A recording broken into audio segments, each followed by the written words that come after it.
after Layla, Sophie's 21-year-old daughter. Celia was just making small talk. She wasn't really interested in her niece, and hadn't seen Layla since she was a child of 11, with sticky-out front teeth, long since straightened, and ginger hair, currently dyed pink. They probably wouldn't even recognise each other now. "She's fine," Sophie replied, still staring out of the window. She wasn't going to pander to her sister. "Really well." "Good," said Celia, before falling silent again. Soon they were heading down Flatbush Avenue prior to crossing the giant steel bridge connecting mainland Queens to the Rockaway Peninsula. This was a thin strip of land rimmed by golden beaches, with long fingers stretching far out into the roaring Atlantic Ocean.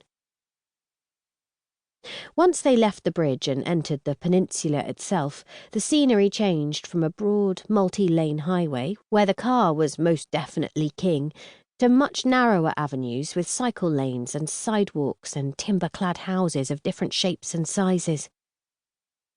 Tanned folk in colourful shorts and T-shirts were out and about, walking their dogs or chatting lazily on street corners. There was a laid-back, seaside feel, and even in the air-conditioned car, Sophie could sense herself breathe more easily, as if the very atmosphere were lighter here. Her head turned this way and that as she stared eagerly at the green parkland on one side and then the homes with their patches of small front garden on the other. For a few minutes she almost forgot about Celia. The place felt familiar, yet strange too, as if she'd known it in a different life. She supposed it was different then, seen through her child's eyes, when she still fizzed with wonder and excitement.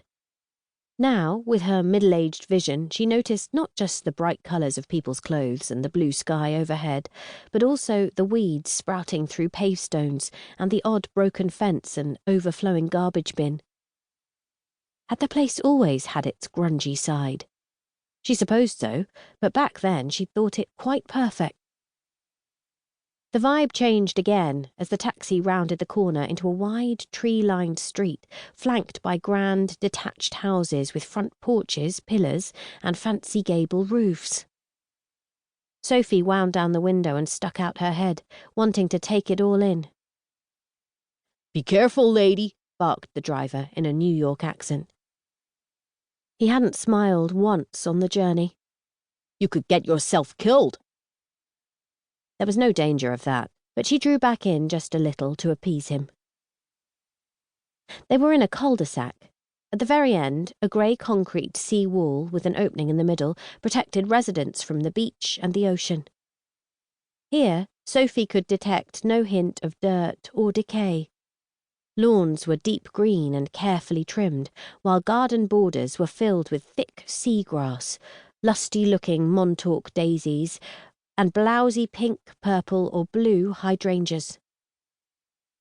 Sprinklers made a comforting tss-tss sound as they squirted out bubbled jets of crystal-clear water, and American flags hung proudly on poles outside front doors, or suspended from attic windows. On every driveway, swanky cars glittered in the sunshine. A shiny Cadillac here, a convertible Porsche or Chevrolet there, and sometimes a humdrum Honda, probably belonging to a child or housekeeper. A grassy island in the middle of the road divided the traffic, but there was none today. In fact, hardly anyone was about, just a few workmen in back-to-front baseball caps and dirty white vests clinging to their bodies with sweat. They were mixing concrete on the pavement and dumping it in buckets, ready to carry it through an open side gate into the backyard. When they were about 2/3 of the way along the road, Sophie let out a whoop. She couldn't help it. "It's there! Look! Piping Plover House! Oh my God, it's exactly as I remember it!" Leaning out further, with her elbows resting on the window ledge, she spotted a tall, imposing house at the very end of the left-hand row.